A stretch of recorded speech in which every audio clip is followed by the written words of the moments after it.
cuánto tiempo que das clases en el sistema educativo bimodal de la universidad? Mira, en la universidad, en el sistema educativo bimodal, estoy hace 6 años dando clases, en el grado y en el posgrado. ¿Cómo te ha resultado la experiencia? Muy buena. Creo que se trabaja mucho más digamos, a contrapelo de lo que todo el mundo piensa, que en el sistema bimodal uno trabaja menos, porque no te ven en los pasillos de la universidad. Se trabaja mucho porque hay que hacer todo un trabajo de traducción, digamos, de lo que presencialmente uno interactúa con los estudiantes a otros formatos, y eso lleva mucho trabajo. Por ejemplo, escribir las clases o grabarlas, como estamos haciendo ahora, grabar una clase en ese caso, buscar ejemplos que no sean simplemente los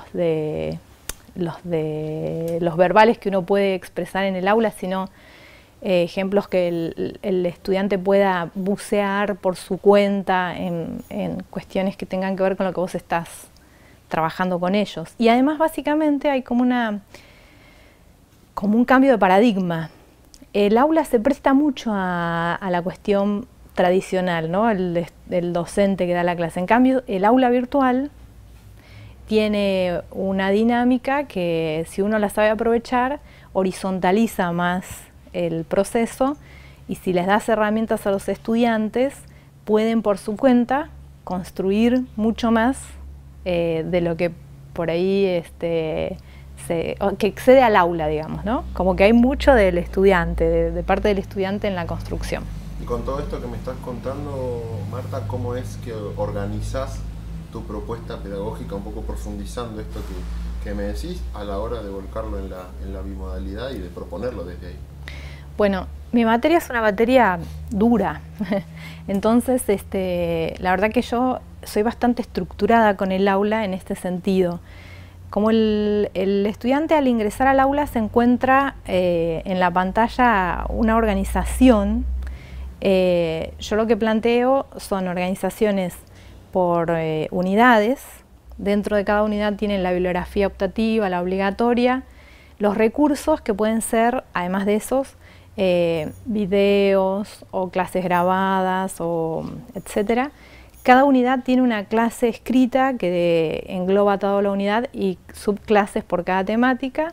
Los trabajos prácticos, una guía de autoevaluación de los trabajos prácticos y sugerencias para hacer búsquedas. Entonces, cada unidad tiene su propia lógica y, además, si miran el conjunto del aula, digamos, en la pantalla, ven cada una de las unidades en su sucesión. Por supuesto, también está el programa, etcétera, ¿no? El contrato pedagógico con el estudiante, etcétera. Aparte de eso, yo lo que hago es todas las semanas una videoconferencia, una por semana. ¿Qué se hace en esa videoconferencia? Se revisan los trabajos prácticos, se hace una puesta en común en la videoconferencia de los trabajos prácticos. Eso ya está pautado como para que traigan una guía un poco acotada para que no se dispare para cualquier lado la discusión.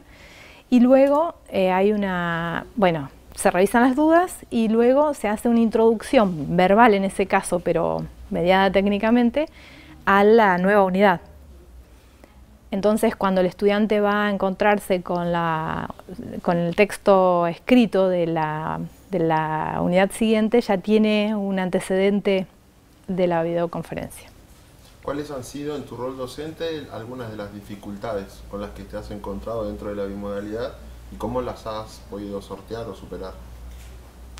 Bueno, me parece que la principal dificultad, increíblemente, es el tema de la conectividad. Es una cuestión no tanto del trabajo en el aula, sino de las condiciones básicas para establecer una buena comunicación.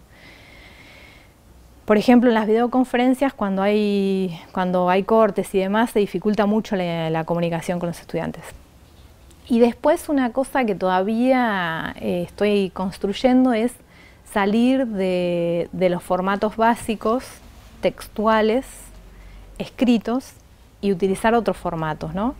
videos, audios, movilizar otro tipo de trabajos. Los trabajos prácticos, eso no lo conté antes, no siempre son trabajos de pregunta-respuesta, de hecho casi nunca, son, por ejemplo, análisis de trabajos existentes sobre la temática o trabajos que tienen que hacer cooperativamente entre los estudiantes y subir la producción. A veces tienen que hacer, no sé, un hangout para dialogar sobre alguna cuestión, lo graban y comentan las conclusiones, bueno, en fin. Por ahí buscar recursos que dinamicen la interacción en el aula y que acerquen un poco más al profesor. Porque esto de que la educación es mediada por la tecnología hace que casi nunca veas al estudiante. Por ahí lo más difícil es lograr esa calidez que en el vínculo cara a cara es más fácil de lograr y de chequear cómo va funcionando. Acá no es siempre así, además la comunicación a veces es en el momento, pero a veces es posterior, es decir, no es sincrónica. Entonces, esa es la mayor dificultad, la búsqueda o lo que más me inquieta, de que ese nivel de conexión con los estudiantes pueda ser posible en su máxima expresión. Siempre queda algo en el tintero. Suponiendo y esperando, por supuesto, que haya más docentes que se incorporen a dar clases en la bimodalidad, ¿cuáles serían tus recomendaciones en esta nueva forma de educar, como nos contabas? Bueno, a ver,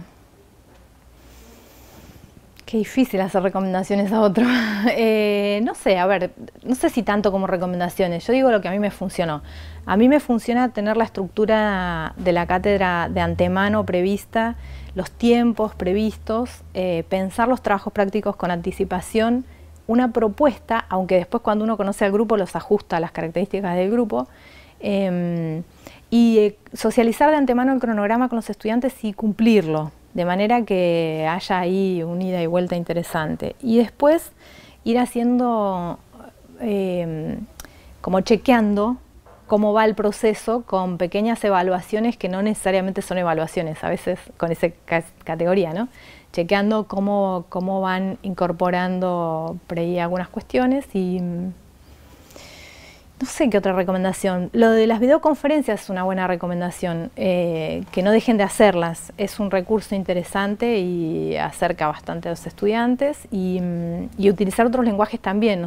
Los estudiantes son cada vez más avesados en el manejo de otros lenguajes, sin desplazar el texto escrito, que por ahí es hegemónico en la institución universitaria, pero aprovechar las bondades de otros formatos.